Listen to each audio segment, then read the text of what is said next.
年应该是 VR 最震动的一年 ，Vision Pro 发布，全给了 VR 设备许多完全不一样的思路。只是很可惜，我和朋友们都等了1年了，还是没有所谓杀手级的应用诞生。再看看 Meta 这边，去年9月份 Meta 发布了 Quest 3S， 价格回到了经典的299刀，之前卖的最好的 Quest 2也是299刀。Quest 3S 比起 Quest 2最大的优势就是完整的支持 AR 游戏，可以说 Meta 就是想让更多的玩家来接触 VR、AR 领域，降低入门门槛，反推开发者在这里开发应用。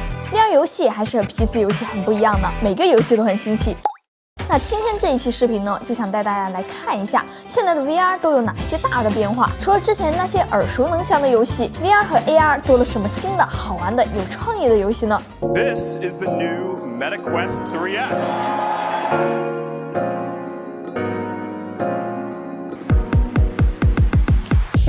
小白，哦，这都是啥球啊？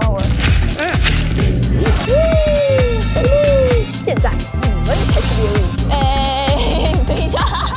现在的 VR 设备基本上就是2种，第一种呢 VR 一体机，像我们最熟悉的 Quest 和 Pico， 它们都属于一体式 VR， 它们会自带一个基于安卓定制的 VR 系统，开机你就能有画面，能看到个人设置、登录界面等等。你需要什么应用，直接在商店下载就可以。因为是在自己家的平台卖游戏，这些厂商也更愿意去完善自己的游戏生态。像 Meta 就收购了不少 VR 游戏工作室，像阿斯加德之怒、蝙蝠侠就是 Quest 自己做的第一方独占游戏，还会购买一些像是 Beat Saber、Just Dance VR 这些热门游戏的 VR 独占版权。不过既然是安卓，当然也可以直接安装 APK 了。有些网上大神做的 demo 就是用 APK 直接安装的。之前给大家演示过一个赛博 AR 的 demo， 也是这么运行的。除了这些直接在机器内运行的游戏，一体机也可以有线或者是无线串流 PC 的 VR 游戏。这些游戏本身不在 VR 上面运行，只是把 PC 的游戏画面传到机器里面显示。那第二种 VR 设备就是纯头显了，本身呢不带系统，如果不连 PC 的话呢，可能直接就没有画面，或者是显示简单的画面了。PC Steam 专区里面有各种各样的 VR 游戏，如果你喜欢折腾，也可以自己下到一些奇奇怪怪的 VR 游戏资源。前段时间 PSVR 2也出了转接 PC 的设备 ，Vision Pro 也有办法连接 PC 串流。可以说，如果仅仅是 PC VR 游戏这一块，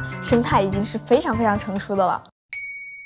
那现在的 VR 设备在比什么呢？AR 最好的 AR 设备在 VR， 人们之前设想的 AR 是什么样的呢？戴上一个眼镜，所有信息就可以弹在现实世界的物体上。别说，现在还真做到了，只不过是在 VR 里。最早 Quest 2的时候只有黑白的透视，只是为了让玩家不要撞到家具的安全设计。后来 Quest 3加入了全局彩色透视，再加上对外部的空间定位能力。记得我第一次在 AR 里面趴在地上弹骰子，可能有人不理解这有啥？这是真正打开了下一个技术大门啊！那么1年之后，有什么梦想照进现实的游戏吗？现在给大家看一个休闲小游戏，我愿称之为赛博云养猫。这本来是一个 VR 游戏，你在你的后院养猫，但是现在有了 AR 之后，它可以这样。我高中的时候就很喜欢玩这个游戏了，没想到它在 VR 里面做的这么好，真的好符合想象啊！已经在期待小猫咪过来了。打开这扇门呢，我们就可以进到现实世界了。然后现在我们的话呢，就在这里扫描一下我们这个房间。那我在这里设这个门，像猫门放这儿吧，可以这样放个书架。那我这书架放哪儿呢？放这儿。呜呼，这样子我的这个房间就已经布置好了。然后呢，这里是那个猫相册，这里是我的床，其实是沙发。然后这里的话是猫的门，猫可以从这里进来。然后这边就是可以回院子里面的那个门。然后我的桌子，现在呢我就准备召唤小猫咪过来陪我玩了。然后我们先选一个道具，小白来了，它过来了，召唤了一只赛博猫啊，好可爱，好可爱，你过来一点，好可爱，可爱，双线操作逗2只猫，如果你穿模了，你过来一点，那个。如果说赛博猫是虚拟走进现实的话，那这里还有一个可以把你狭窄的房间拓展出去的应用，而且是一种非常神奇的形式。这是一个无人机模拟器。现在我在这里面选到一个飞机，选好了飞机之后，我们就可以直接让它起飞了。推下摇杆，然后它就起飞了。然后呢，左扳机这样转一转，它就可以转方向。撞到我了。我还可以召唤一个平板，然后呢就可以看到无人机的视角。这平板我也可以放大一点，这样看得比较清楚一点。但这个平板里面显示的画面是一格一格这种建模的形状，是因为它这上面没有办法装一个真正的摄像头，所以它是一个模拟的摄像头。然后我们就可以玩一个这样子的游戏，无限套娃。我还可以在游戏里面浇一些气球，在它脸上浇。爆了之后还有声音，那我拿这个无人机去撞它呢，嘣嘣嘣，嘣。哇，好好玩！然后这个游戏最有意思的地方呢，就是我可以在这里开一扇门，通往一个赛博空间。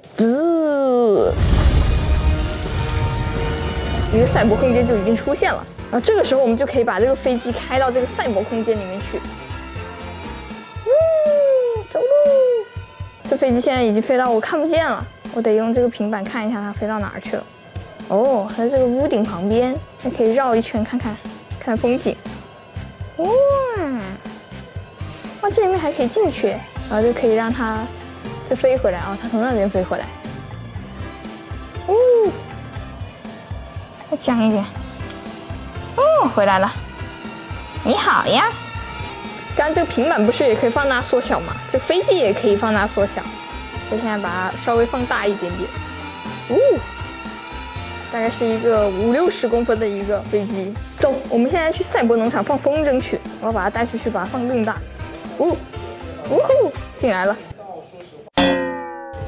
然后这个时候我把它放的超级无敌大，再大，哇！这个太大了一点。哎，等一下，这个牙疼了吗？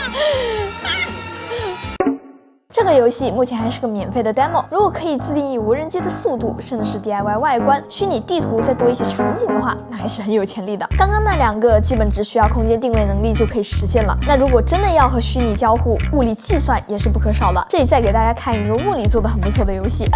球呢？没错，就是这个乒乓球模拟器。我从哪里知道这个游戏的呢？我是从国际乒联上面知道这个游戏的。最离谱的是什么？他们之前还举办了一场赛博乒乓球赛，这2个人面对面带着 VR 设备搁那儿打乒乓球，就很离谱。但这也说明了这个游戏的物理引擎已经是非常真实的了。我刚刚也试了一下，它这个碰撞。以前小时候我跟我妹一起玩乒乓球，每次都会把乒乓球打成羽毛球。就咱们2个越打越高，越打越高，就很好笑。但你们看我现在握拍姿势其实非常离谱，但事实上呢，你可以在那个设置里面去改你握拍的方式，在这个主界面里面，你可以去改这个头拍，包括你的这个胶面，然后还有位置。就比如说我买了一个第三方的这个握把配件，加上这个配件之后，你就可以像是平时这样子握拍了。然后这样子呢，我们就可以用直拍的握姿来打乒乓球了。这模拟器对我来说最大的用处就是球飞了之后我不用去捡，太好了。虽然对于我这种水平来说，和电脑打确实可以磨练技术，但和朋友一起菜鸡互啄还是更有意思一些。这2个人在干嘛呀？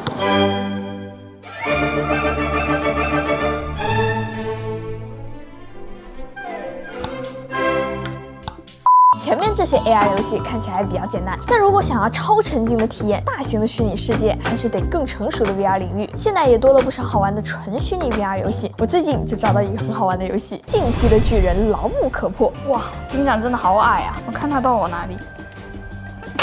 调查兵团1047新兵向您报道，我势必要把巨人赶出高墙，献出你的心脏吧！哇，这个游戏里面还是有很多很还原动漫里面的细节的。虽然游戏的操作看起来很简单，手柄侧键发射钩爪，然后手往后面一拽就可以飞出去了。而且最爽的是啊，一旦熟悉了游戏的操作之后，就可以像动画里面一样狩猎巨人。现在你们才是猎物！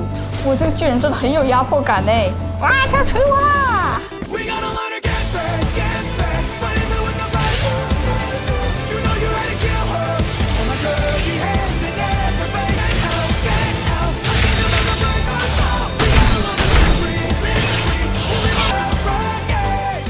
哦 ，A 键，嘿，可以这样换刃，再去打他，嘿，咵咵，哇，太帅了我！熟悉了之后，我们就可以像蜘蛛侠一样这样左右。我再给大家表演个兵长，呜呼！